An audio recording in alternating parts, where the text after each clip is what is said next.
வணக்கம் வியூவர்ஸ். ஸ்ரீமத் பாகவதம் ஸ்ரீமதி கீதா வீரராகவன் எழுதிய ஸ்ரீமத் பாகவதம் பகுதி 93 காண்போமா?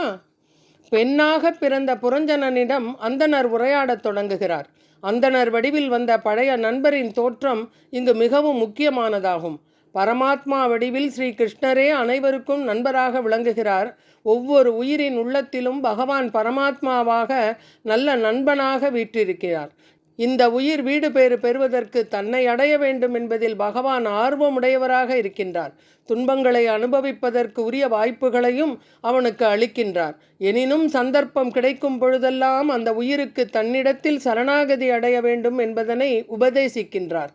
அந்தணராக தோன்றியவர் வேறு யாரும் இல்லை, பரமாத்மாவே அவ்வாறு தோன்றினார்.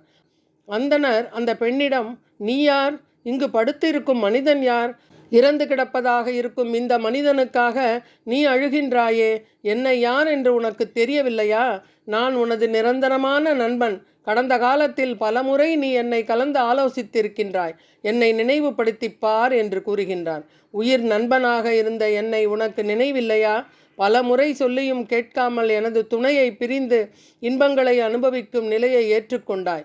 அன்பு நண்பனே, நாம் இருவரும் இணை பிரியாத இரண்டு அன்னப்பறவைகளைப் போல இருந்தோம். இதயத்தில் குடியிருந்தோம். நீ என்னுடைய பழைய நண்பனாவாய். உன் மனைவியின் மேல்பட்ட ஆசையினால் இந்த பிறவியில் பெண்ணாக பிறந்துள்ளாய். இந்த வாழ்க்கையும் நிலையானது கிடையாது. ஒவ்வொரு பிறவியிலும் நாம் ஒவ்வொரு உயிராக வருகின்றோம். நாம் செய்யும் கர்ம வினைகளுக்கு ஏற்ப பிறவி எடுக்கின்றோம். புரஞ்சனனாக வாழ்ந்த நீ அடுத்த பிறவியில் பெண்ணாக பிறந்தாய். இப்பொழுது நீ இவரை உன்னுடைய கணவன் என்று கூறுகிறாய். இதில் யார் கணவன், யார் மனைவி? இந்த புரஞ்சனன் என்னும் ஆத்மாவிற்கு தேக சம்பந்தம் ஏற்படும் பொழுது அவன் ஆணாக இருந்தான். அடுத்த பிறவியில் மற்றொரு தேக சம்பந்தத்தில் பெண்ணாக பிறந்துள்ளாய். இப்படி நடந்த அனைத்தையும் அந்த பெண்ணிற்கு அந்தணர் எடுத்து கூறுகிறார். உடலை பெற்ற ஆத்மா செய்யும் கர்ம வினைகளுக்கு ஏற்ப ஒவ்வொரு பிறவியிலும் பலவிதமான உடலை எடுக்கின்றது. இது இந்த பிறவியில் உனக்கு கிடைத்துள்ள உடல், அவ்வளவுதான். பிறவியே இல்லாத நிலை வேண்டி பகவானிடத்து பக்தி தொண்டு செய்வாயாக என்று கூறுகிறார். அனைத்தையும் கேட்டுக்கொண்டிருந்த விதர்ப்பி, அந்தணரே, தாங்கள் யார் என்று கேட்கிறாள். பார்த்தாயா, என்னை நீ மறந்து விட்டாய். நான் உன்னுடன் எப்பொழுதுமே இருந்து கொண்டிருப்பவன். என்னுடைய பெயர் அவிக்ஞாதா. இப்பொழுது தெரிகிறதா நான் யார் என்று? உன்னுடனேயே இருக்கும் பரமாத்மா ஆவேன். அவிக்ஞாதா சகசிராம்சுர் விதாத்தா கிருதலக்ஷணக. அவிக்ஞாதா, ஒவ்வொருவர் உடலில் உள்ளும் இருக்கும் அந்தர்யாமியான பரமாத்மாவிற்கு இந்த பெயர். ஒவ்வொருவரும் நம்முடன் இருக்கும் பரமாத்மாவை என்றும் உணர்ந்து கொள்வதே இல்லை.